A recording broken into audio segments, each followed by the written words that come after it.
চিকিৎসার সাধন করা যাবে না। দেখুন এই যে রামায়ণ গান, আর রামায়ণের মতো লোক শিক্ষা কোনো পুরাণে পাবেন না। রামায়ণের কিছু কিছু অংশ কোনো সংসার যদি মনে রেখে মেনে চলতে পারে, সে সংসারে কখনো শান্তি আসবে না। তবে একটা বড় কথা কি জানেন, শুধু মনে রাখলে হবে না। মনে আমাদের অনেকজনের অনেক কিছু থাকে গো, মনে রাখাটা কষ্টকর নয় না, মেনে চলাটাই কঠিন। আমরা কলি হতো জীব, আমরা মনে রাখি, আমরা মেনে চলি না। সব ছেলেটাই তো মুখ দিয়ে বলে যে মা বাবার মতো গুরু কেউ নেই, বৌমা লক্ষ্মীরা বলে শ্বশুর শাশুড়ি স্বামীর মতো গুরু কেউ নেই। মেনে চলে কয়টি ছেলে, মেনে চলে কয়টি বৌমা। তাহলে আমরা মনে রাখি, আমরা মানি না। তাহলে কোন পর্যায়ের মানুষ আমরা নিজের বিবেককে জিজ্ঞাসা করে দেখুন। আমরা মনে রাখি, মানি না, মানে আমরা হলাম জ্ঞান পাপ, জেনে শুনে পাপ কাজ করি। তবে খুব সাবধান, পাপই করুন আর পুণ্যই করুন, ফল কিন্তু অবশ্যভাবে পেতে হবে। আজ পান, কাল পান, জন্মান্তরে পান। তো ফলটা পেতে যার যত বেশি বিলম্ব হয়, সুখটা তার তত চক্রবৃদ্ধি হারে বাড়ে।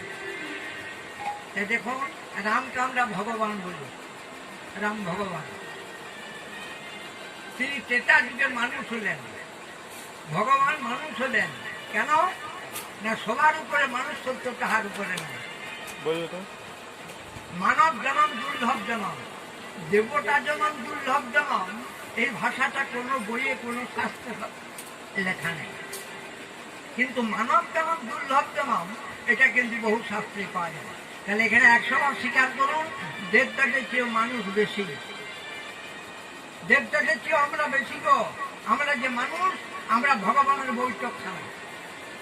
বৈঠকখানা মানে বসার ঘর, সব ঘটে ভগবান আছেন।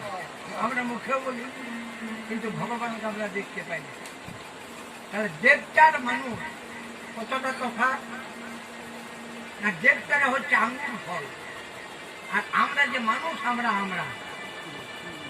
টক কিন্তু দুটোই, আঙ্গুর ফলটিও টক, আমরা টক। তো দেবতারা হচ্ছে আঙ্গুর, মানে দরটা খুব বেশি, আর আমরা যে মানুষ, আমরা দরটা কম, আবার খাওয়াও পাওয়া যায়। তা দেখো, দেবতা যদি ইচ্ছা হয় যে মানুষ হোক বা না হোক, ইচ্ছাটা কিন্তু প্রত্যেকেরই জাগে যে মানুষ হলে ভালোই হতো, মানব জনম দুর্লভ জনম, মানুষ হলে ভালোই হতো। দেবতা যদি ইচ্ছা হয় যে মানুষ হলে ভালো হতো, তাহলে দেবতারা হচ্ছেন আঙুর, আর আমরা যে মানুষ, আমরা আমরা। প্রত্যেকের ইচ্ছা হয় যে মানুষ হলে ভালো হতো। ভোজ বাড়ি মনে করি, অনেক কিছু মিষ্টি তৈরি করা হয়েছে, চাটনি করা হয়েছে, আমরা তো সেই মিষ্টি খাবারের পর এমন কেউ থাকে না, চাটনিটা খাক বা না খাক, ইচ্ছাটা কিন্তু জাগে যে দেখি চলে যাবে। তেমনি দেবতারা মানুষ হোক বা না হোক, ইচ্ছাটা প্রত্যেকেরই হয়। তাই রামচন্দ্রের তিনি মানুষ হলেন কেবলমাত্র আমাদের মতো জীবকে শিক্ষা দেওয়ার জন্য। তিনি প্রথমত করেন কিনা, গুরু বিশ্বামিত্র মনের সঙ্গ ধরে রাম এবং রামানুজ লক্ষণ 3 কোটি নিশাচরকে বধ করার পর তারকা রাক্ষসীকে বধ করলেন। তারকাকে বধ করার পর গৌতম পত্নী অহল্যা পতির সাথে যে পাশানি হয়ে পড়েছিল, পদরেণুতে তার মুক্তি করেন। গঙ্গার ঘাটের যে নাবিক ছিল, নাম ছিল তার মাধব, তার পত্নীর নাম ছিল ভাবিনী। তার মনোবাসনা পূর্ণ করে গঙ্গা পার হয়ে যান মিথিলা। মিথিলায় গিয়ে জনক রাজার হরধনু ভগ্ন করে সীতাকে বিবাহ করে তিনি অযোধ্যায় ফিরে আসেন। তারপর পিতৃসত্য পালনের জন্য রামকে 14 বছর মতো বনে যেতে হয়। প্রতিটি কোথায় রামায়ণের লোক শিক্ষা পাবে। এমন কোন রামায়ণ নেই যে কোন রামায়ণে কোন লেখক লিখেছেন যে রাজা দশরথ রামকে বলেছিল রাম তুই বনে যা, কোন রামায়ণে নেই। রামচন্দ্র বনে গেলেন কেন না, কেবলমাত্র আমাদের সন্তানদিকে শিক্ষা দেবার জন্য। পিতৃ মর্মে কর্ম করে সে পুত্র উত্তম, পিতৃ বাক্যে কর্ম করে সে পুত্র মধ্যম, আর পিতা বলিও নাহি করে সে পুত্র অধম। মা বাবার মন বুঝে যে ছেলে কাজ করতে পারে সে যোগ্য পুত্র। তাই তো ভাই বাবার বয়স হয়েছে, মায়ের বয়স হয়েছে, বাজারে এলাম কিছু নিয়ে যায়, উত্তম সন্তান। আর মা বাবায় বললে বাবা দুটো কিছু আনবি, তারপরে না হলে সে হলো মধ্যম। আর মা বাবায় বললে বাবা যাচ্ছিস তো দুটো কিছু আনিস রে, আর কে আনে অধম। আপনি আসলে ধর্ম জগতে শেখান। তাই দেখবেন আমার লেখা আছে পিতৃ সত্য পালনার্থে বলরাম, বাবার সত্য রক্ষা করার জন্য রামচন্দ্র বনে গেল। তো যখন রাম বনে গেল, পুত্র শোকে ঘনকাল জীবন ধারণ করতে না পেরে রাজা দশরথী হল থেকে পরলোকে গেল। পরে যখন ভরত ছিল নন্দীগ্রামে সংবাদ পেয়ে গেল যে দাদা হয়েছে 14 বছর মতো বড়গামী, আর বাবার মধ্যে দিয়ে হলুকে নেই পরলোকে। তখন ভরত কি করেছিল, শত্রুকে সঙ্গে করে রামকে ফিরে আনার জন্য চলে। তো রামের সঙ্গে ভরতের সাক্ষাৎ হয়েছিল কোন জায়গায়, চিত্রকূট পর্বতে। ভরত গিয়ে বললে দাদা রাজ সিংহাসন শূন্য হয়ে পড়ে আছে, বাবা মতো দিয়ে হলো কেন পরলোকে, তোমাকে অযোধ্যায় ফিরে যেতে হবে। কেমন ভাই দেখুন, কেমন ভাই, জ্যেষ্ঠ থাকতে কনিষ্ঠের নহে অধিকার। বড় দাদা বর্তমান থাকতে কি করে সিংহাসনটাতে বসি, তাই দাদা কানতে গেল। চিত্রকূট পর্বতে সমস্ত সংবাদ পেয়ে গেল। তখন ভরত কি করলে গো, দাদার কথা শুনে দাদা কি বললি যে শোন, আজ যদি অযোধ্যায় গিয়ে আমি সিংহাসন অধিকার করি তাহলে বাবাকে সত্যগ্রস্ত হতে হয়, সেটা তো পুত্রের কর্ম নয়। তো যাও, তুমি যদি রাজকার্য চালাতে একান্তে অক্ষম, এই যে আমার পাদুকা দুটি রয়েছে, পাদুকা দুটি সিংহাসনে রেখে 14 বছর মতো তুমি রাজত্ব করতে পালন করবে। 14 বছর বনবাস পূর্ণ করে আমি আবার গিয়ে সিংহাসন অধিকার করবো। তখন ভরত কি করলে গো, এই পাদুকা মাথায় ললে ভরতে ললে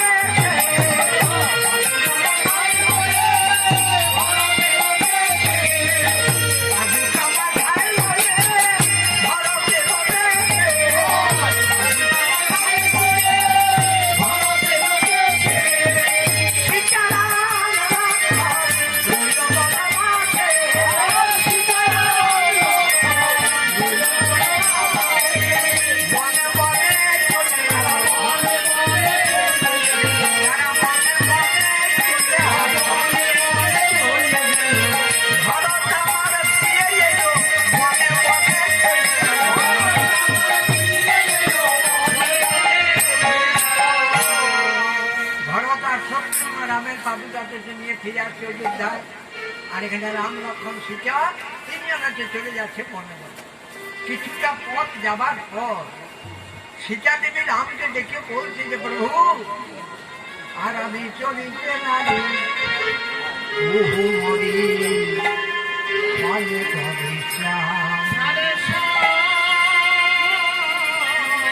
আর আমি চলিতে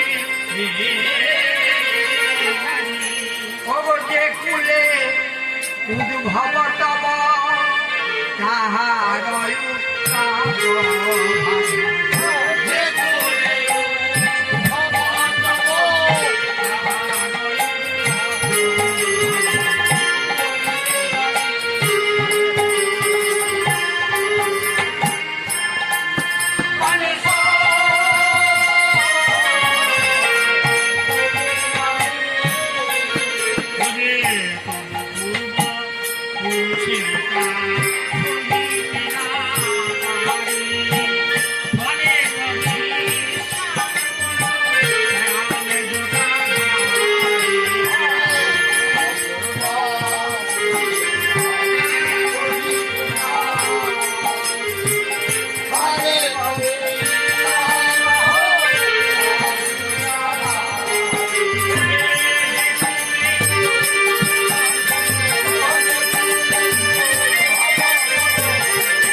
পুরুষের তাপ সহিতে না পারি, ফলে স্বামী করো রামে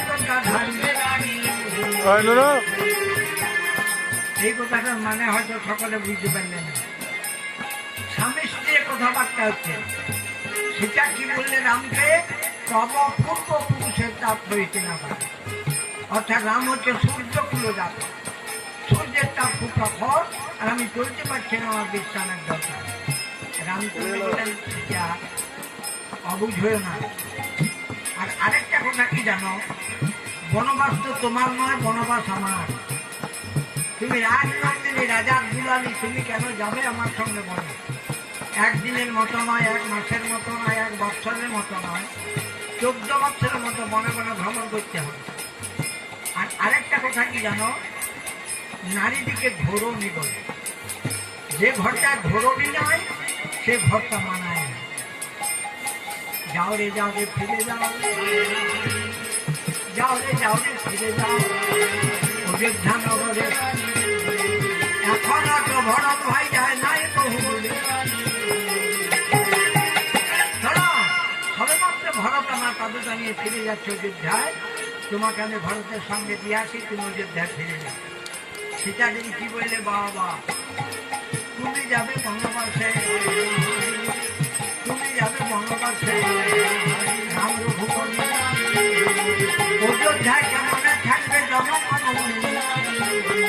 যত কষ্টের হোক না কেন, যত কষ্টের হোক না কেন, রাম রঘুপতি তোমার সঙ্গে যাবে বনের জনগণ।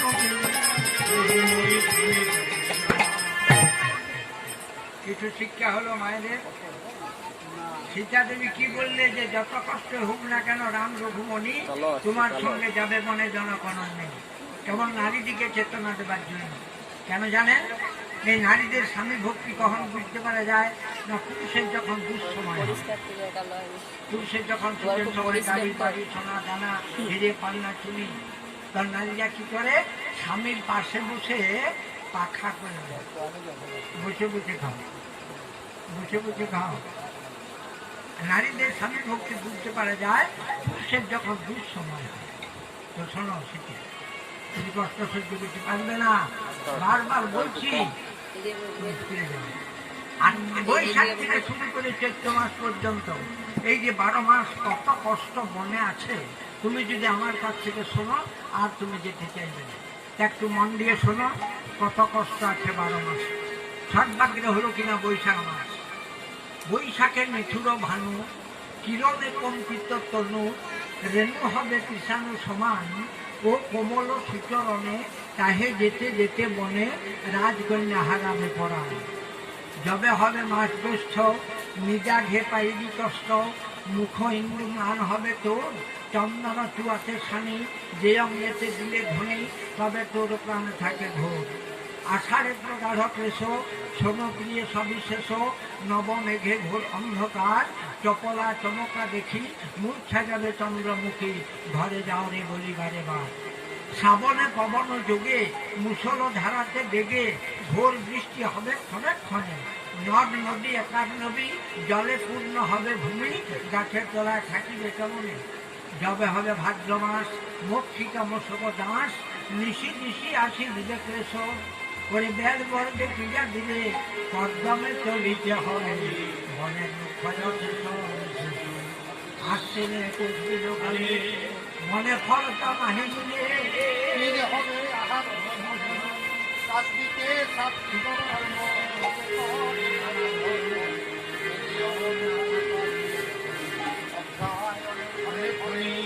শীত বৃদ্ধি দিনে দিনে বনে আগুন ওই নাইরে আসা, পৌঁছে কি শীত ভীম তখন করিলে হীন,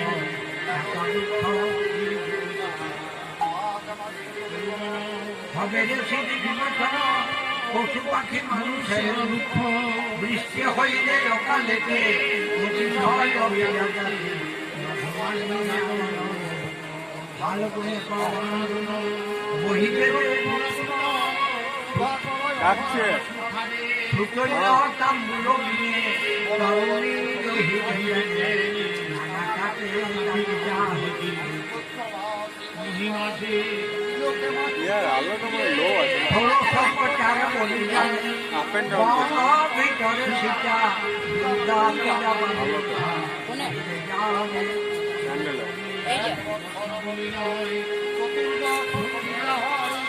এই মতো নানা বনমধ্যে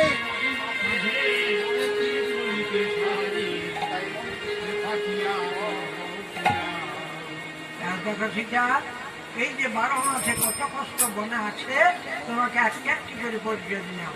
তৎটাতে তুমি আমার সঙ্গে যেতে যাও, কোনো বাধাই শুনছে না, কোনো বাধা শুনলে না। বলিতে বলিতে তারা বারাণসীতে গেল। বারাণসীতে তিনি রাত্রি বিশ্রাম করিল। বারাণসীতে তিনি রাত্রি করিয়া বিশ্রাম, আই গোয়া ধামে জানেন অব দুর্বাদন। সমবেত ভদ্রমণ্ডলী এবং আমার মা বোনেরা, আজকে এই জায়গায় রাম নামের আসরটার উদ্দেশ্যটা কি? নামারি পরম বন্ধু ওনাদি যুগে আত্মার শান্তি কামনার জন্য রাম নামের আসর। এই তার উদ্দেশ্যে যদি রাম নাম, হরিনাম, কৃষ্ণ নাম হতো, কালকে কিন্তু সম্পূর্ণ থেকে যেত। এটা বিশ্বাস করলেন কারা না? যারা মহাভারত পড়েছেন। মহাভারতে লেখা আছে, সুখদেব পরীক্ষিত রাজাকে দেখে বলেছিল যে শোন রাজা পরীক্ষিত, যজ্ঞ দান তখন পিতৃ সাধ্যন্তে তর্পণ সকল নিষ্ফল রাজন নাম সংকীর্তন বিনা। যে যেতে যজ্ঞ করুক, যে যেতে দান করুক, যে যেতে ব্রত মানে উপবাস দেখ, যে যেতে তপ মানে তপস্যা করুক, আর যে যতই 2-4 লাখ টাকা খরচা করে মা বাবা শ্রাদ্ধপিণ্ড করুক, সবগুলো নিষ্ফল। কতক্ষণ? নাম ও সংকীর্তন বিনা, যতক্ষণ পর্যন্ত ঠাকুরের নাম উচ্চারণ না হয়। এই নামযজ্ঞ শেষ, আমার বন্ধুর অন্ত্যেষ্টি ক্রিয়াটি শেষ। তো 10 যেখানে, রাম সেখানে। এই 10-এর সম্মুখে সকলকে উদ্দেশ্য করে আমি জানাচ্ছি যে হে প্রভু শ্রী রামচন্দ্র, আমার বন্ধুর যেন আত্মার শান্তি হয়। নিতাই গৌর প্রেমানন্দে। বারাণসীতে তিনি রাত্রি করিয়া বিশ্রাম, আজ গয়া ধামে জানেন অব দুর্বাদন।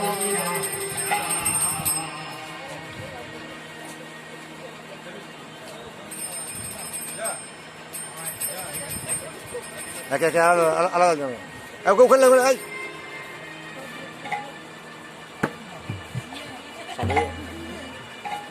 বিদ্যা হোক, বিদ্যা হোক।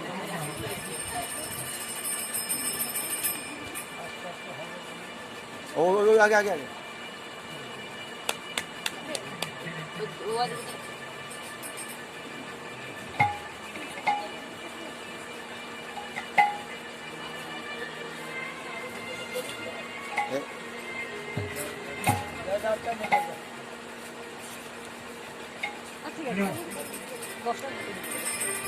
বারাণসীতে 3 রাত্রি করিয়া বিশ্রাম, আজ গয়া ধামে জানেন অব দুর্বাদন শ্যাম। ফাল্গু নদীর কিনারে বটবৃক্ষ মূলে রামের আজ্ঞায় লক্ষণ একটি পাতার কুটির বেঁধে দিল। আর এখানে গয়া ধামের কতগুলো বামু ফুলের সাজে হাতে নিয়ে মনের ফুল তোলার জন্য বেরিয়ে যেতে দেখতে পেলেও আমরা তো প্রতিদিন ফুল ফুলটা আসি, তেমন কুটির তো কোনোদিন লক্ষ্য হয়নি। একজন বামুন ঠাকুর বললেন, ভাই এই যে মতো রূপের ছোটা মনে হয় কোনো রাজার ছেলে হতো। আরেকজন বামুন বললে, না রাজার ছেলে হইতে পারে। তো মাথা যখন জোটা রয়েছে, মনে হয় কোনো সন্ন্যাসী মতো।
ধীরে ধীরে বামুন জিজ্ঞাসা করিল,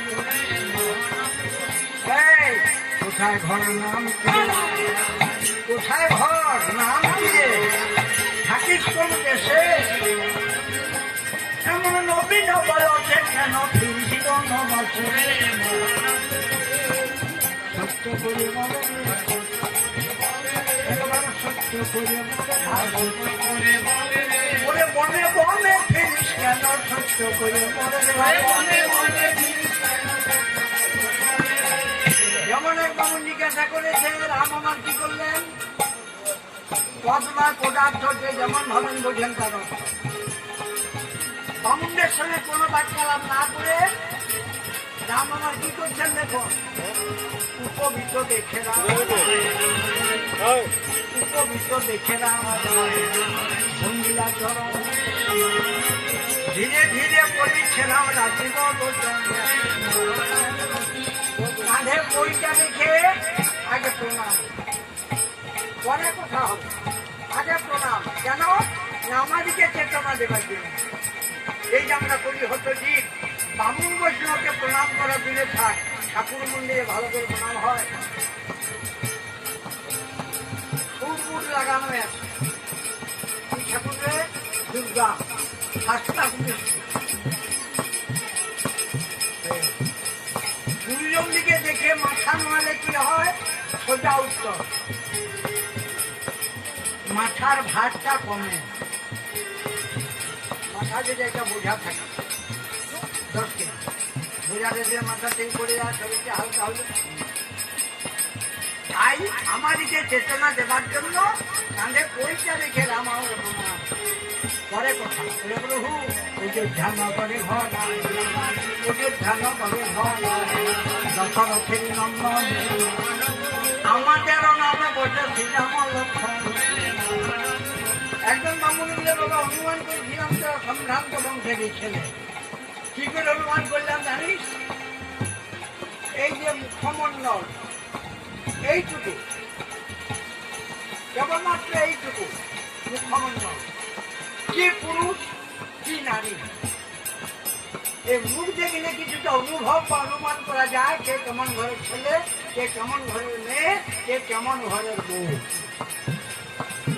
তোদের মুখমণ্ডল দিকে বুঝলাম ভালো ঘরের ছেলে তো সত্যজিৎ তোরা রাজার ছেলে কেমন শুনে নবীন বয়সে বনে বনে কেন বলে করে হুকি বলবো পিতৃ সত্য পালু পাবে পিতৃ সত্য পালু পাবে আসিয়াছিল বড় জোরে বলি ছেড়াম রাজীব লোচন এক বামুন বলে প্রথম রাম লক্ষণের কাছে তোদিকে বনে দিয়ে তোদের বাবা মরেছে নাই আছে সত্য করে বলে সত্য করে বলে তোদের বাবাই আছে কিনা সত্য করে বলে প্রভু দুঃখের কথা বললো কি আমাদেরকে বনে দিয়ে আমাদের বাবা ক্ষণকাল ধারণ করছে না পেরে ইহলোক থেকে তিনি পরলোকে গমন করেছেন একজন বামুন প্রধান্বিত হয়ে বললেন এমন বাপের মোড়াই ভাই পুত্র তুল্য মায়া কার্তিক তুল্য কায়া পথ তুল্য ছায়া এই সংসারে পুত্র বা পুত্র বধূর চেয়ে কি বেশি জিনিস আছে রে তাদের মা বাবার মোড়াই পানি শুনে রামে আমায় পানি শুনে রামে আমায় ঘটনা এমন দিল সেই দেখে এক বামুন জিজ্ঞাসা এই তোদের শোনা মাত্র কানে আঙুল দিলি কেন প্রভু আপনারা ব্রাহ্মণ আপনাদের সঙ্গে তর্ক করা খুবই অন্যায় তবে আমার সামান্য জ্ঞানে বলে প্রভু যারা পিতামাতার সুপুত্র হয় পিতামাতার নিন্দাটা করা দূরে থাক নিন্দাটা কানে শোনে তাই কানে আমি আপনাদের সঙ্গে তর্ক করছি না এই জায়গাটা দেখে মনে হচ্ছে এরকম তীর্থস্থান এই জায়গাটার কি নাম এক মুনি বলে তো এক মুনি বলে তো ভাড়া ইহার গোয়া ক্ষেত্র নাম ইহার সন্ধ্যে রঘুনাথ বড় জোরে জিজ্ঞাসা করিল গোয়া ক্ষেত্র নাম ইহার কি কারণে হইল দয়া করে যখন এসে পড়েছেন প্রভু এই গয়া ক্ষেত্র নামটা কেন হলো একটু বলুন না। একজন ব্রাহ্মণ বলে, বাবা দেখতে পাচ্ছি সাথে ফুলের শাড়ি, এটা আমাদের দৈনন্দিন কাজ, প্রতিদিন বনে আসি, ফুল তুলি, বাড়িতে যাই, স্নান করি, পুজো করি, তারপর জলস্পর্শ করি। আর গয়া ক্ষেত্র নামটা যে কেন হলো এটা যদি বলতে যাই হয়তো অনেক বিলম্ব। এখন দেখে প্রভু আপনারা বর্ণের শ্রেষ্ঠ ব্রাহ্মণ, আপনারা যদি বলে না দেবেন তাহলে আমরা জানবো বা শিখবো কোন জায়গায়। খুবই যদি কাজের তারা সংক্ষেপে বলুন। অনেকগুলো দেখেন তখন বামুনরা বলা বলি করছে, হ্যাঁ রে কি করবি, কি করবি, এখানকে যখন শোনার ইচ্ছা সংক্ষেপে বলে দেয়। আরে বাবা সময় খুব কম, সংক্ষেপে বলছি। তাহার শুনে এক ব্রাহ্মণ বলি তালা গেল, ত্রিপুর আসুর বলে একজন অসুর আসছিল। সৈন্যবাড়িতে একটা গল্প, ত্রিপুরাসুর বলে একজন অসুর ছিল। সে ত্রিপুরাসুরকে দেবতারা যখনকে বধ করতে পারলে না, ভাবছে সেই মহাদেব ত্রিশূল দিয়ে ত্রিপুরাসুরকে বধ করে। তাই মহাদেবের আরেক নাম হচ্ছে ত্রিপুরারি। তো যে কালীনে মহাদেবের ত্রিশূলে ত্রিপুরাসুর মারা গেল, ত্রিপুরাসুরের পত্নীর নাম ছিল প্রভাবতী। প্রভাবতীর অবস্থায় যখন কেমন ৫ মাস গর্ভাবস্থা, 10 মাস পূর্ণ হচ্ছে পুত্র প্রসব হল। আর গয়াসুর বলে নামে তাহার প্রভু তো সুন্দর বুঝতে পারলাম ত্রিপুরাসুরের ছেলের নাম গয়াসুর, আর গয়ার মায়ের নাম হচ্ছে প্রভাবতী। হ্যাঁ বাবা বুঝেছি। আর গয়া মায়ের কোলে বাড়ে। গয়া যখন 5 বছরের হয়, গয়ার মা প্রভাবতী চলে দিয়েছে পাঠশালা। গয়া প্রতিদিন পাঠশালাতে যায় আর আসে। একদিন সে পাঠশালার ছেলেরা গয়াকে ডেকে বলেছিল, হ্যাঁ রে গয়া তোর বাবার নাম? বাবারও নাম বলিতে গয়া নীরবে থাকিল, তাহা দেখি বাবাকেরা হাসে খল খল। গয়া বাবার নাম জানে না রে? বাবার নাম জানে না? সেই শুনে বালকেরা দেয় কোনো তাল, যারা বলিয়া তারা দেয় কত কাল। ভাই যারা যারা করবি না, আজ আমাকে একটু সময় দে, বাড়িতে যাই, মাকে জিজ্ঞাসা করে কাল বলে দেবো। হ্যাঁ রে, মাকে না জিজ্ঞাসা করে বলতে পারবি না? তাহার শুনে বলিতে শোনো সন্তান, এ মা নইলে কে দেবে ভাই বাবার অসন্ধান। মা ছাড়া বাবার সন্ধান দেবার ক্ষমতা বিশ্ব ব্রহ্মাণ্ডের কারণে। গোয়ার কথাগুলো ছেলেগুলো বুঝতে পারলে না। পুনর্বার বালকেরা দেয় করে চালি, যারা যে বলিয়া তাদের দেয় কত কালি। ওরে যারা যে বাবার নাম নেন, কান্দিতে কান্দিতে গোয়ায় মায়ের নিকটে প্রণাম করে তারা ইলায় আসি করো। গোয়া কাঁদতে কাঁদতে যেমন মায়ের কাছে দাঁড়িয়েছে, সে গোয়ার নয়নে জল দেখে বলছে, হ্যাঁ রে গোয়া তুই হচ্ছিস আমার একমাত্র সন্তান, তো তোর নয়নে জল। বলে মা আজ পাঠশালাতে বাবার নাম থেকে খুব লজ্জিত হয়েছে, তো সহ্য করে বলো দেখি মা, আমার কি কেউ বাবা ছিল?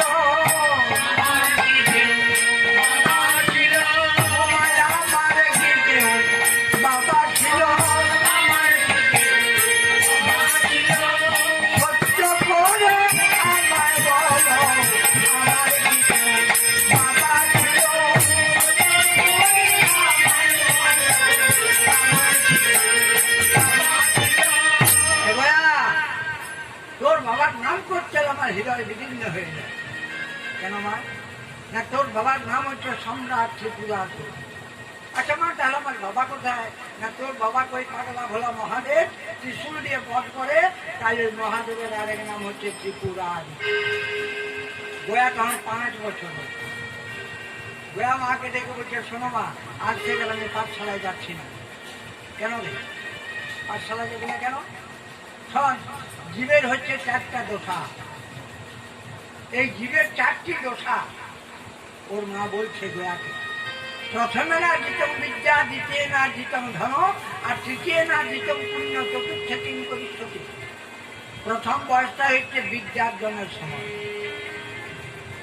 দ্বিতীয় অবস্থা হচ্ছে ধন উপার্জনের সময়, তৃতীয় অবস্থা হচ্ছে পুণ্য সঞ্চয়ের সময়। আর যে কারণে জীবের 3 কাল গিয়ে 4 কালে থাকে, একটাও হয় না। কেন হয় না জানিস? না কর্মচারীগুলো কাজে জবাব দিতে থাকে, দেখো আমার মৃত্যু হচ্ছে বহু কষ্ট, ধরে দিলে ভালো হয়। হ্যাঁ, আর 3 কাল গিয়ে যখন 4 কাল আসে, সব অচল। পায়ে বলে হাঁটবো না, হাতে বলে কাজ করবো না, কানে বলে শুনবো না, চোখে বলে দেখবো না, সব অচল। আর যখনই অচল তারপরে অধর্ম লেখা আছে কিছু হবে। এই মাত্র তোর পঞ্চম বৎসর পরাক্রম, তোর এখন বিদ্যার্জনের সময়, আর তুই বলছিস তুই কি শক্তি বিনাশ করতে যাবো? দেবতারা হচ্ছেন অক্ষয় অব্যয় অবিনাশী অমর। দেবদেবী কি বাধ্য আসে? ওরা বলছে মা এই দেবদেবী কি কথা শোনে না? দেবদেবী কি বাধ্য আসে না? বলে আসে। কর্মই হচ্ছে শ্রেষ্ঠ। আচ্ছা এমন কি কর্ম আছে মা সেই কর্মটা করলে ওই দেবদেবী করায়ত্তা হয়? বলে তপস্যা ভুল্যতে মহি। যদি কেউ তপস্যা করতে পারে তবে দেবদেবী তার বাধ্য আসে। যা বললে মারো তবে তপস্যায় যাব মা, তবে তপস্যায় যাব মা। তোমার কাছে বলি আমি তপস্যায় যাব মা।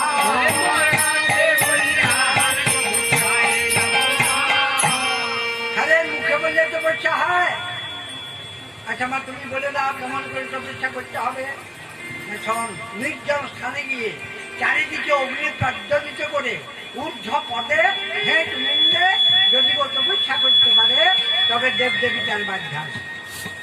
বললে মা ওই যে তোমার কাছে শিখলাম, তবে একটা সন্দেহ হলো, ওই যে বললে নির্জন স্থান। আচ্ছা বলতে পারো মা সংসারে নির্জন স্থান কোনটি? যদি বলো মা পর্বতের গুহা।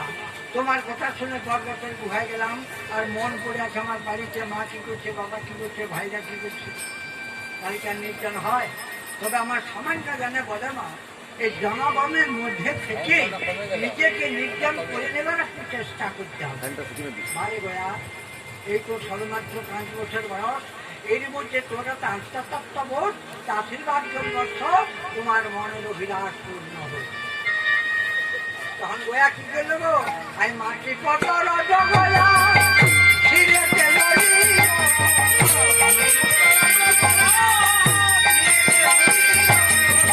মাটি কত রজ গয়া ছিঁড়েতে লড়ি,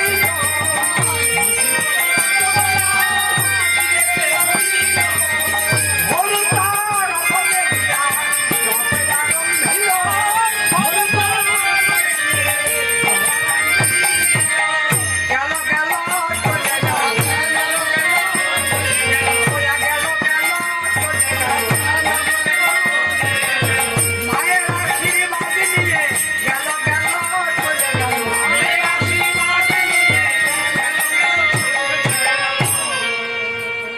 ছেলে মা বাবার আশীর্বাদ লাভ করতে পারে সে ভুবন বিজয়ী হবে। সে গোয়া আগে পেয়ে গেল মায়ের আশীর্বাদ, পশ্চাতে পেয়ে গেল ব্রহ্মার কাছে বল। সে ব্রহ্মা বড় বলিয়ান হয়ে আই গোয়া যাচ্ছে সে দেবতাদের সঙ্গে যুদ্ধ করার জন্য। মামুরা ফুল তুলতে এসে পরিচয় দিচ্ছে গোয়া ক্ষেত্র নামটা কেন হলো। কেমন ভাবে? ভজ ভজ রাম কৃষ্ণ পরম ব্রহ্ম গোবিন্দ গোপাল, ভজ রাম কৃষ্ণ একবার ভজরে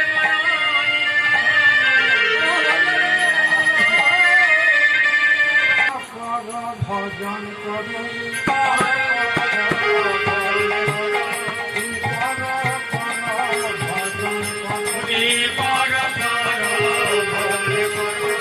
ভজন করলে ওজন বাড়বে, ভজন করলে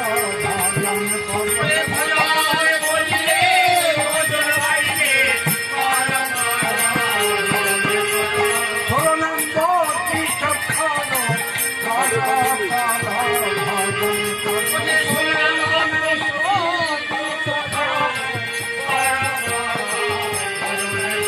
তাই মহামন্ত্র জপ হরে কৃষ্ণ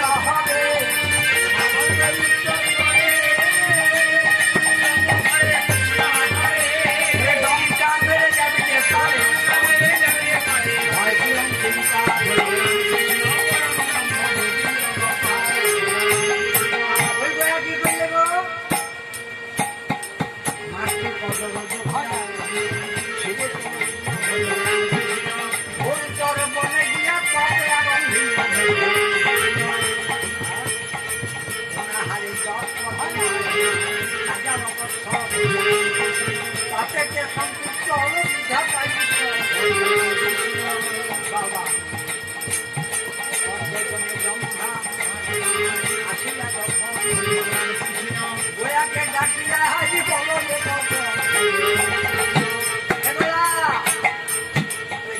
ব্রহ্মা আছে তো সংসার বললেন আরোহণ ময়ূর বাহনে সাগর উপরে অগ্নি হরিণে পবন মহিষর উপরে এলো দেবতা ভ্রমণ আর মুখিক বাহনে এলো দেব লম্বোদর মুখিক বাহনে এলো দেব লম্বোদর মকর বাহনে এলো জলের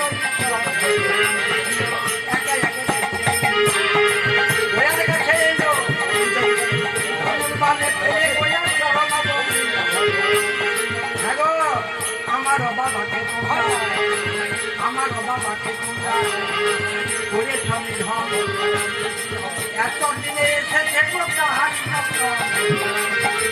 লইব লইব আর তার প্রতিশোধ শক্তি যদি থাকে তবে পরবর্তী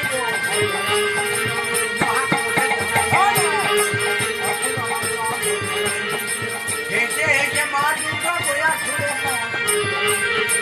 গোয়া আমি চিনতে পারছি স্বামীকে বলে না তোমার 10টা হাত তুমি আবার দেখো ধীরে ধীরে বলিতে মা কাজ চাই সত্য করে বলি মহাদেবের ভরণ তোর বাবাকে আমার প্রতি করেছেন পুরানি নাম চাইছে করেছেন আমার হাতেতে যদি রাখিবি জীবন যারে যারে ফিরে যান তোর মায়ের পানি কিনে গলা রে গর্ব করে বলিতেছে দুর্গার আবার আবার দুর্গা দেখা আবার কারো প্রাণ খেয়ে দেখে ধরেছি ধনুর্বাণ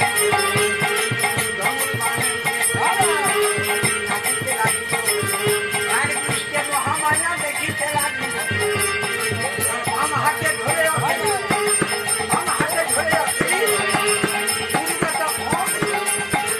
নেচে নেচে গোলার সঙ্গে বেঁচে গেল মহামায়া অচিত্র হারিল ব্রহ্মারে বলে যাচ্ছি ব্যস্ত হয়ে গেল কথায় বলবো কোন দেবতা বা দেবীকে একসঙ্গে বেজে উঠে বর দিয়েছে কে ব্রহ্মা সংসার পরব্রহ্মা বললেন আবহাওয়া গোবিন্দের কাছে এসে একে একে সকল ব্রহ্মা বলে দিল অন্তর্জামী অন্তরে জানিল ব্রহ্মা বরে দিবার বেলা ব্রহ্মা হইলে যা ভগবান বিপদে পড়েছে এখন রাখো ভগবান যখন বর দিতে গেলে তখন তো করে আমাকে বলে যাও এবার বিপদে পড়েছ হ্যাঁ রাখো ঠাকুর ব্রহ্মা বললে প্রভু ধন জন স্বাধীনতা গেলে থাকে আশা নাহি পাওয়া যায় যদি যায় ধর্ম আর ভাষা ধন গেলে ধন পাওয়া যায় জন গেলে জন পাবার আশা থাকে স্বাধীনতাটা গেলে স্বাধীনতাও ফিরে পাবার আশা থাকে কিন্তু বাণী আর এই ধর্ম যদি একবার চলে যায় আর তো ফিরে না बात जबान से तीर कमान से शरीर प्राण से जब से निकलेगा कभी आपोष नहीं आते धनु के থেকে तीर मुखेर থেকে भाषा और शरीर থেকে प्राण যদি একবার চলে যায় আর আসে না যখন বর দিয়ে ফেলেছি প্রভু কর কর কর ধীরে প্রতিটা অসুরের হাতে গেল রক্ষা নাই বলা অন্তর জানে গোবিন্দ অন্তরে জানে সর্বশেষে গোয়ার কাছে আমায় যেতে হইল গরুরে গরুর ধ্বজ বললেন আরোহণ চক্রধারী চক্র হাতে দিয়া দর্শন যে সময়ে ভগবান গোয়ার কাছে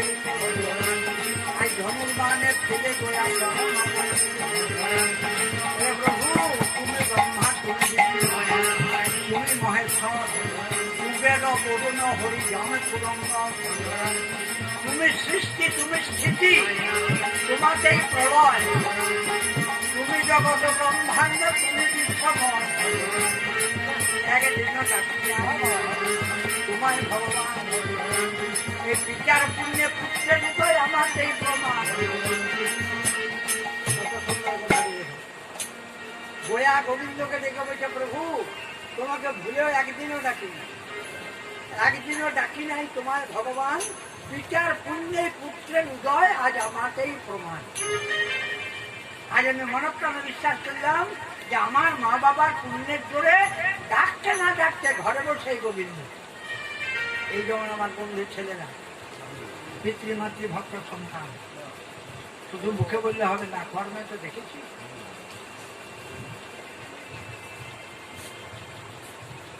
সুদ সহ পাচ্ছে সবের ইন্টারেস্ট আছে সুদ ভালোর ওষুধ আছে মন্দের ওষুধ আছে এক বামুনকে এমন মেলাম এখন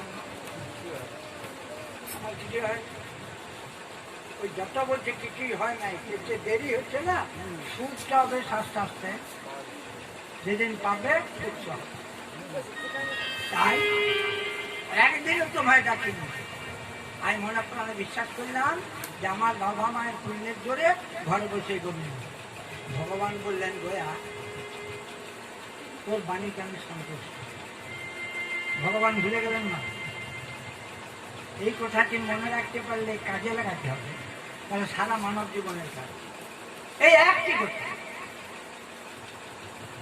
পৃথিবীতে যত মূল্যবান সম্পদ আছে সবচেয়ে বড় মূল্যবান সম্পদ হচ্ছে মুখের ভাষা এর চেয়ে বড় সম্পদ আর কিছু মুখের বাণীতেই সব পায় আর মুখের বাণীতেই সব যায় তার একটা দৃষ্টান্ত দিই এদের বাড়ি আমার বন্ধু মাসে 10 দিন কি আমাদের বাড়িতে থাকতো তাহলে অনেক দিনের আমাদের পরিচিত সব কাজে কোনো খোঁজ খবর নেই আর জয়ন্তের বেটার বিয়ে জয়ন্তের বেটার বিয়ে দিয়ে আমাকে চিঠি লিখতে টাকা ছেলেটা রমিত তারিখে বিয়ে দিয়েছি যদি আপনি না আসেন বিয়েতে তো বিয়েটাই বন্ধ হয়ে যাবে কত সম্মান করে চিঠি যায় আমি না হলে বিয়েটা বন্ধ হবে জয়ন্ত লিখেছে আমি না হলে বন্ধ হয়ে যাবে বিয়ের একদিন আগে পৌঁছে গেলাম তিনি আনন্দ ঘরের সকলে বাজার করতে আমাকেও নিয়ে গেল 1 লাখ টাকার মালপত্র এনে গেছে তোর মুখে রাখা হয় চালাতি দিয়ে আমাকে হাতে দিয়ে বলছে বৌমা যে টাকা এই আপনি সব মানে চাবিটা যখন ওর হাতে ওর হাতের থেকে আমাকে দিয়েছে তাহলে আমারই সব একটি বিড়ি যদি কারো দরকার হতো আমি এটা স্বাভাবিক ভাঙারি সেরকম ভাঙারি হওয়ার সময় পারে না গো কৃপণ লোককে ভাড়া দিয়ে চলবে না দুই অন্তরে যার ভাড়া তার থেকে ভাড়ারি করা হবে না গায়ের মালিকত্ব যারা করে তার থেকে ভাড়ারি করা হয় না পেছনে দুটো চোখ যার নাই তার ওই সব কাজে নাম নিতে নাই দুটো কাজে হয় দুটো চোখে হয় এই যে কথাগুলো জিনিস হল আমার হাতেই সব 16 জনা ডম বায়না করে দিচ্ছে ফুলকাম চলছে বিয়ের বেকার বেটা ছেলের বিয়ে তো বেশি কষ্ট মেয়ে ছেলের অপেক্ষা লেটারি থেকে যায় 2টা দিন পরিপূর্ণ ভান্ডার খাওয়া হবে যারা ভাড়ারি করে খুব পরিশ্রম হয়েছে পাশের বাড়িতে আমি শুয়ে পড়েছি মানিক টাকার ঘরে ডোমরা রাত্রে খাওয়া দাওয়া করে মুখর সবজি পায় না বৌমাকে দিয়ে বলছে মা বলছে বাবা তোমরা খেয়েছ না হ্যাঁ মা খেয়েছি তাহলে কি চাইছো বলছে মা মুখর সবজিটা এই হয় বলছে বাবা আমাদের কাছে কিছুই নেই সব ঠাকুর বাবার কাছে আছে তো ভাত দুটি কম হলে চলে কিন্তু নেশার জিনিস কম হলে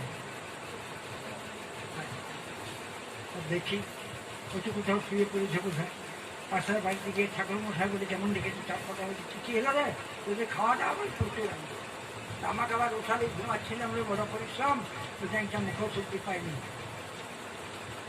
এমন সময় ওই বৌমাটি একটি সুপরি এনে বলছে, বাবা এই একটা সুপরি বেরিয়ে বলছে, মা ঝাঁপি না, ঝাঁপিটা ভাঙাবে। ও বাবা, যার বামুনা বুদ্ধি আমার উঠেছি বলে কি ব্যাপার হতে দেয় না, একটু মুখশুদ্ধি সুপারিটা হয়, পাইনি ঝাঁপি ভেবেই হয়।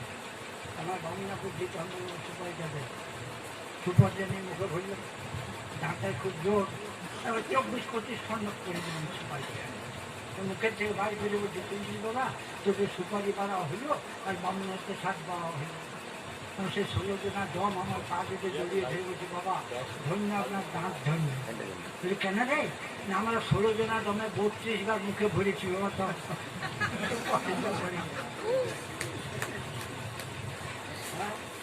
যেমন বলেছে যাক গেল, বিয়েটি একে গেল, মনে খুব ফুটানি যায় না। ঘরে যে আমার দাদা জিজ্ঞাসা করতে হবে, যেমন তোর বেটা বিয়া কামানো, বিয়া করা দারুণ। তবে জাহাজ চলে গেছে, দাদা জাহাজ কিনে মানে দমে শখেন ভেবেছে। তোর দেখা বড় কথা কথা বলি যে এই করগা দুবার একবার বললো শান্তিতে আসলি, সে বড় দাদার পানিটা পালন করলাম, যাচ্ছে ফিরে আর দমের কথাটা যাচ চলে গেল। তাহলে বাণীতেই সব পায়, আর এই বাণীতেই, এই বাণীকে যদি কেউ ঠিক রাখতে পারে, সমগ্র মিষ্টি বাণী, সে আনন্দে পারাপার করবে স্বর্গে আসা। ধর্ম স্বাধীনতা গেলে থাকা সব নাহি পাওয়া যায় যদি ধর্ম আর ভাষা। প্রভু যখন বর দিয়ে ফেলেছি, আর কেউ ফেলে না, করো করো করো প্রভু, এরা প্রতিজ্ঞা, অসুরের হাতে কারো রক্ষা নাই। তুই আমার কাছে বর, গোয়া বলছে আমি বর দিব কেন, আমার কাজ চাইছে। আমার কাছে যে যা চায় আমি আমার বলতে দিকে রাখি না, আমি 7 বছর তারা উজাড় করে দিই। ও আচ্ছা ঠাকুর তুমি কারে দাও, বলে যে চায়, ও যে চায় তারে দাও। আমি তোমার কাছে দিতে চাই, তবে আমিও চাইতাম আমার চেয়ে তুমি যদি বেশি হইতে হরি,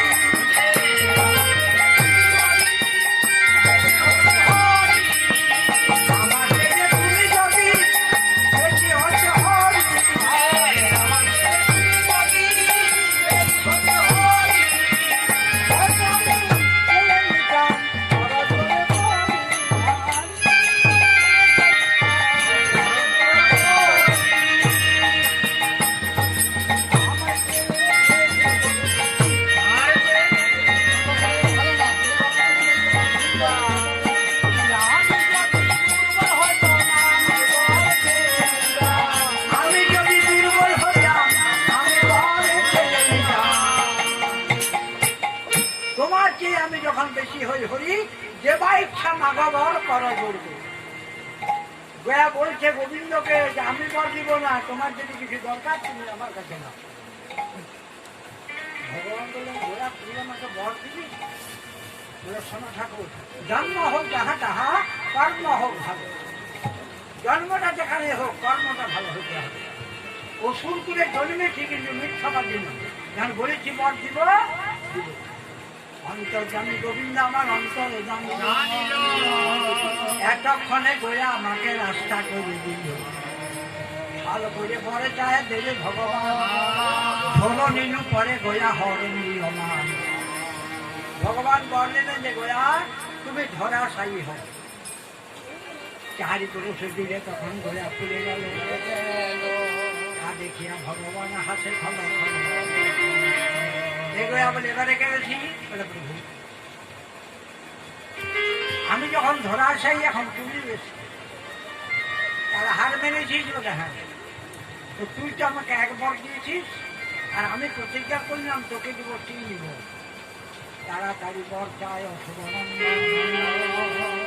আমার মাথায় দাঁড় তোমার ওই যুগল যথার্থ বলিয়া হরি যুগল পদ দিল। আরো পদ পাবো বলে সম্মুখে এবারে দুটো বাকি বলেছেন, চরণ করে সে যে বাজাও নামে পিণ্ড দিবে, যার নামে পিণ্ড দিবে সে স্বর্গ হইবে যাবে। যথার্থ বলিয়া দিলা যেতে ভগবান, আর নিজের মনে আনন্দিত অসুর সংসার।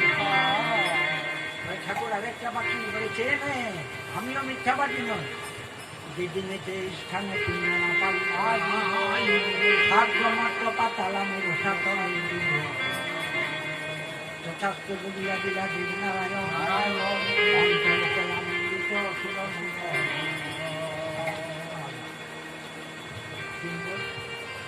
সেই অবধি এই জায়গা দয়া ক্ষেত্র হইতে দয়াসুরের কাছে যত দ্বিজগণ বলি দয়া মাহাত্ম পরিচয় দিয়ে ফুলের সাথে ফুলে পরিপূর্ণ করে নিজ নিজ পৃথিবী চলে গেল। আর এখানে রামচন্দ্র লক্ষণকে দেখে বললো, ভাই বামুনদের মুখে কেউ শুনতে দিবে, যেখানে সে যার নামে পিণ্ড দিবে সে নাকি স্বর্গে যায়। তো বনবাসে পিতার মৃত্যু শুনিলাম শ্রবণে, আর এখানে করিব সাধ্য বাঞ্ছা হইল মনে। বাবার মৃত্যু সংবাদে যখন কানকে এলো, একজন গোয়াতে এসে পড়েছি, তাহলে বাবার পিণ্ডটা এখানে দিয়ে গেলে ভালো হতো।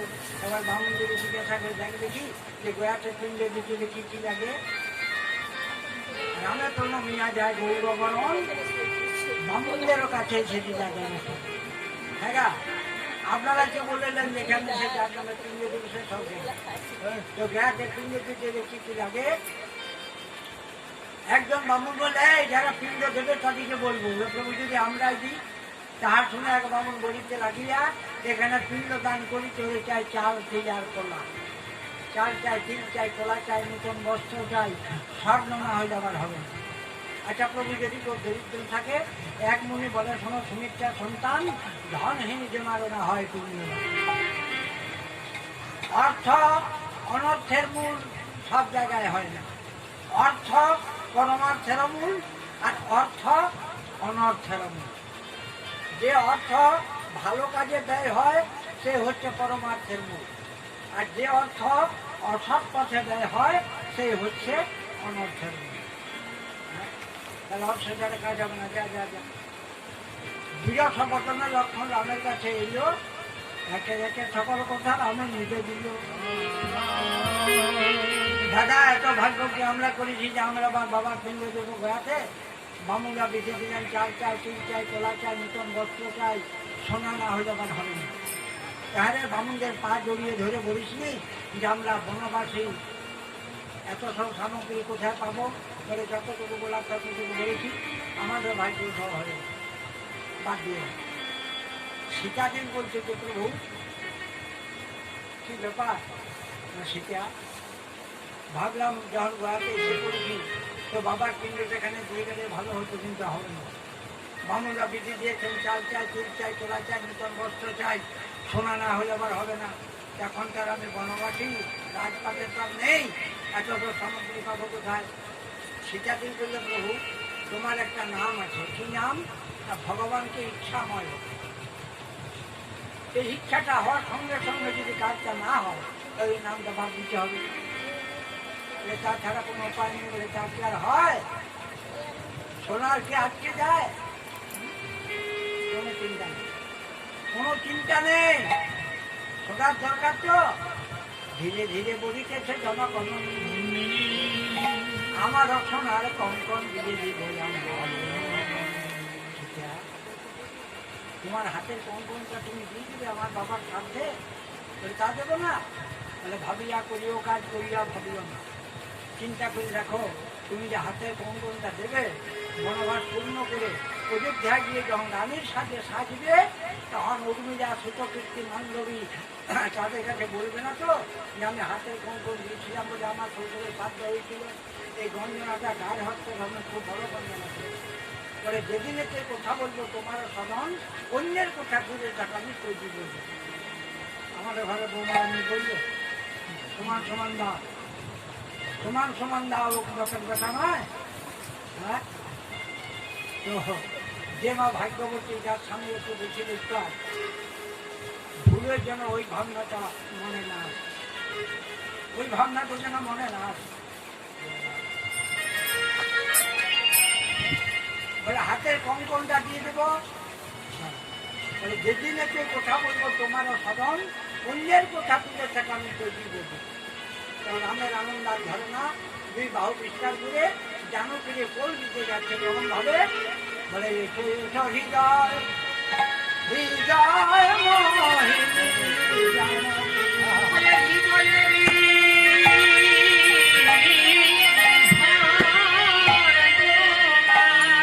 মোহিনী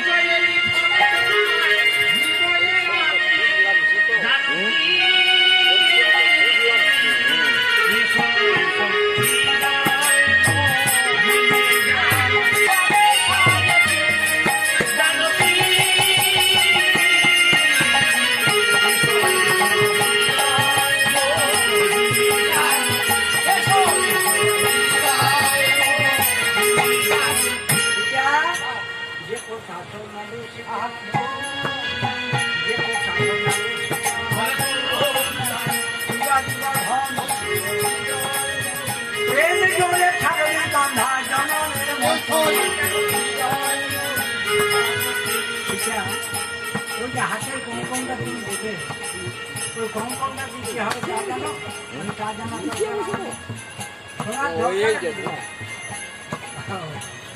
সোনা কাপড় রমণকে দক্ষিণা দক্ষিণা আরো শোধে দেবে দক্ষিণ আরো শোধে দেবে তোমার হাতের কঙ্কন কি করে হইতে বলো ধন ভোজন বামুর ভোজন না হওয়া পর্যন্ত কোনো কাজ সিদ্ধি হয় না।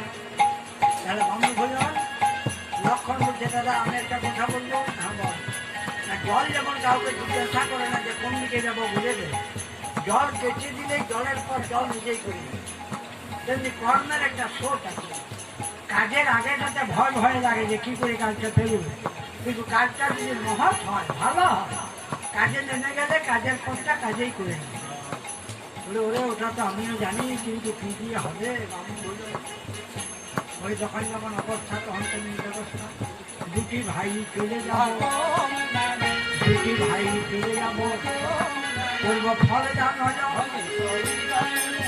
পাকা পাকা ফলে হবে রন্ধন ভোজন দুটি ভাই চলে যায় বনের পাকা পাকা ফল তুলে নিয়ে আসি ফলে বামন ভোজন হবে তাহার শুনে সীতা দেবী ভয় ধীরে ধীরে নারী জাতি একাকিনী থাকিব কি করে দেব তোমরা যদি দু ভাই চলে যাও বনের ফল আনতে নদীর কিনার বনের ব্যাপার একাকিনী নারী আমি কি করে থাকি লক্ষণ বলে আমার কোনো চিন্তা নেই তোমার এত বলি ধনবান নিল কুটির বেরিয়া কিনে খাটে রেখা দিলাম ব্রহ্মা বিষ্ণু মহেশ্বর নির্ভয়ে থাকবে মা গো কুটির ভেতর শোনো মা এই রেখা লঙ্ঘন করে তোমার কাছে একমাত্র প্রবেশ করতে পারে কারা জানো সূর্য বংশজাত মা গো সূর্য বংশজাত মা গো ওনায় আসে বলবি লেখা করিবেন রন্ধন এই বলে দুটি ভাই গেল দৈবের অকালে প্রভু খন্ড না হল রাম লক্ষণ দুটি ভাই বনের ফল খুঁজে বেড়াচ্ছে যার কাছে চতুর্বর্গের ফল পাওয়া যায় সে রাম লক্ষণ বনে গিয়ে ফল দিয়েছে আর এখানে সীতা দেবী একাকিনী কুটিরে উঠে আছে ছায়ারতি দশরথ সেখানে দিব্যাঙ্গাকে পুরুষে মামা নয়নে দেখিল যে গো আপনি দশরথকে মা আমাকে তুই চিনতে পারছিস না আমি যে তোর ছোট তাহার শুনে মা জানতে পাই ধীরে ধীরে কখনো শুনি নাই মানুষ মরিয়ে আসে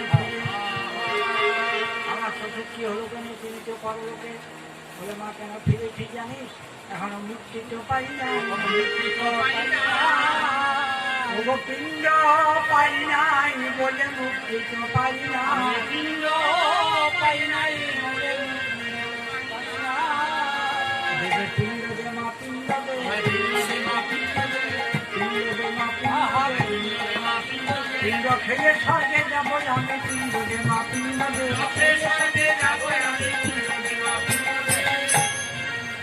বাবা মিথ্যাবাদী, আপনি বলছেন পিণ্ড পাননি, মন্দিরে আপনি ঘরক ছিল, ঘরক পিণ্ড দেয়নি। আর দুঃখের কথা বলবো কি, ওই কেই গর্ব হলো তাহার অজমায়, তার হাতের পিণ্ড মানি না করিল।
কুয়ার সামনে গান করতে পারবে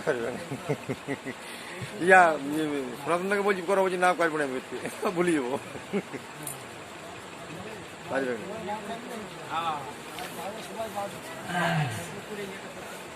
রামায় রামচন্দ্রায় রামভদ্রায় রঘুনাথায় নাথায় সীতাপতয়ে নমঃ। হনুমানন্দনা সূচন বায়ু পুত্র মহাবল হরে একাদশ মহারুদ্রম যাচ্ছে হনুমতয় নমঃ। ওই কে গর্ব হলো তাহার অজমন, তার হাতের পিণ্ড মানি না করি গ্রহণ। যে পিণ্ড দে মা পিণ্ড দে, পিণ্ড দে মা পিণ্ড দে, পিণ্ড দে মা পিণ্ড দে, পিণ্ড খেয়ে স্বর্গে যাব আমি পিণ্ড দে মা পিণ্ড দে, খেয়ে স্বর্গে যাব আমি পিণ্ড দে মা পিণ্ড দে। বুঝি বাবা, আপনি পিণ্ড চাইছেন, কিন্তু পিণ্ড প্রদাতা রাম গেছে ফলনের সময়, রাম বর্তমান থাকাকালীন আমি কি করে পিণ্ডটা দিই? ঠিক বলছিস, রাম আমার বড় ছেলে, এই তোর কিন্তু হচ্ছে তো, তুই তো আমার বড় বৌমা। তা তো নয় হলো, কিন্তু বোনের ব্যাপার, সামগ্রী কিছুই নাই। কি বললি মা? সত্য সন্ধান, রামের পত্নী হয়ে তুই মিথ্যা কথা বললি, তোর কাছে কিছুই নেই?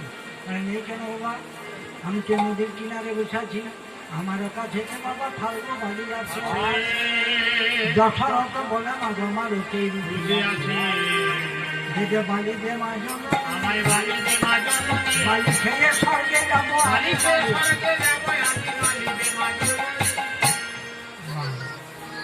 যে মুখে ক্ষীর সর্বমণি পেরত না, সেই রাজা দশরথ নিজের পুত্রবধূর কাছে বালি শিখেছে। কেন? কর্মের ফল। ওই রাজা দশরথ পুত্রেষ্টি যজ্ঞ করেছিল, যজ্ঞে 7 দিন ধরে গানে বলতেছিল, আমার দরজায় সে যিনি যা চাইবেন মুক্ত হস্তে আমি তাহলে তাই দান করবো।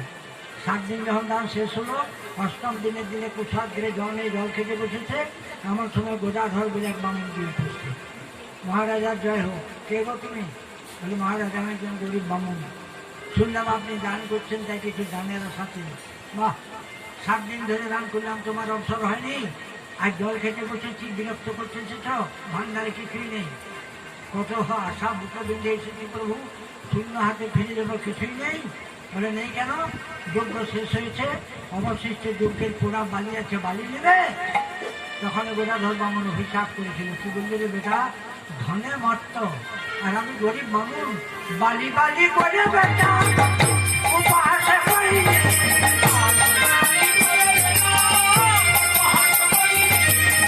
বালি বালি করে বেটা উপহাস করি।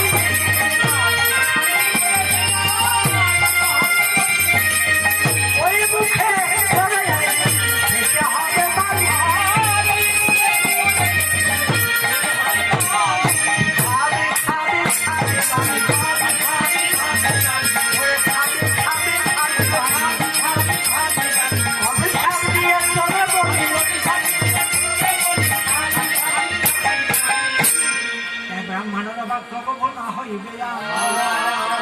দশরথ ওদের কাছে বাড়ির পিণ্ডটা সীতা দেবী এটা কোনো উপায় নাই রামের বাবা মার সুখত আমাকে দেবো বাড়ি দুটো একটা বামুন পেটান দুটো যদি মন্ত্র বলি উঠবে তো আমার বাড়িগুলো শুদ্ধ হতো কি বললি না বামুন ও যদি বলো রাম ধর্ম কোথায় পাবো